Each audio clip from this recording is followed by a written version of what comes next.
j'étais à l'intérieur et subitement, j'ai entendu, plus ou moins soudainement, j'ai entendu des bruits.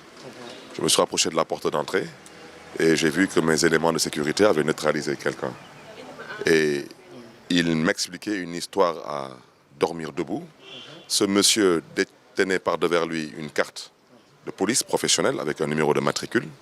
Et la preuve même, le commissariat de Dieuppeul a appelé pour confirmer que c'est un élément de la DST qu'ils étaient en route pour venir le chercher.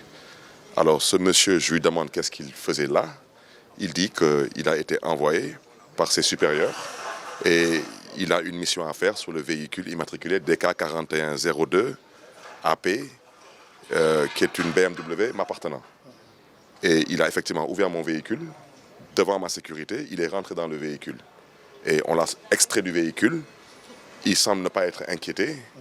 Et je voudrais que les uns et les autres sachent que ce qui est en train de se passer dans ce pays, c'est une stratégie de terreur qui ne dit pas son nom. Je rappelle que lors de la proclamation des résultats, un enregistrement sonore me prêtant une voix qui n'est pas la mienne, appelant à l'insurrection, a été diffusé sur les réseaux sociaux. Et l'objectif, c'était de faire en sorte de m'arrêter. Aujourd'hui, ce véhicule est mon véhicule personnel, qu'un policier de surcroît appartenant à la DST, la Direction de la Sûreté du Territoire, ce sont les services de renseignement, qui se permettent de rentrer dans mon véhicule, c'est assez inquiétant.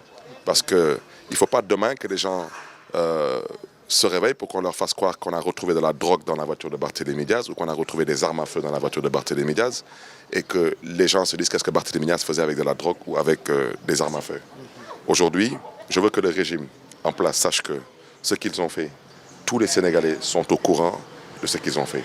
Maintenant, ce que nous allons faire, nous, c'est nous organiser pour que les prochaines échéances électorales à venir puissent être une victoire pour le peuple sénégalais. Nous comptons le faire en toute intelligence, en toute démocratie et dans un esprit républicain. Je ne suis pas un révolutionnaire, je n'ai jamais fait de mal à quiconque dans ce pays et aujourd'hui je ne suis pas non plus candidat à l'élection présidentielle. Alors je ne vois pas pourquoi il y a tout cet acharnement sur ma personne. Et j'aurais souhaité vraiment que les autorités de ce pays se ressaisissent. Parce qu'aujourd'hui, cet individu, imaginez-vous si pendant une minute ma sécurité aurait fait preuve de légèreté, on l'aurait confondu avec un voleur, il aurait été lynché devant chez moi. Et on aurait dit qu'on a tué un policier devant chez moi.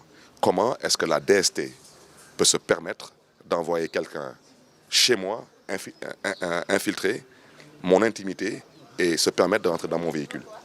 Et je rappelle que la DST a bien saisi le commissariat de Dieuppeul, en la personne du commissaire de Dieuppeul, pour demander au commissaire de Dieuppeul d'intervenir pour venir extraire un de leurs éléments chez moi. Ça, c'est totalement irresponsable.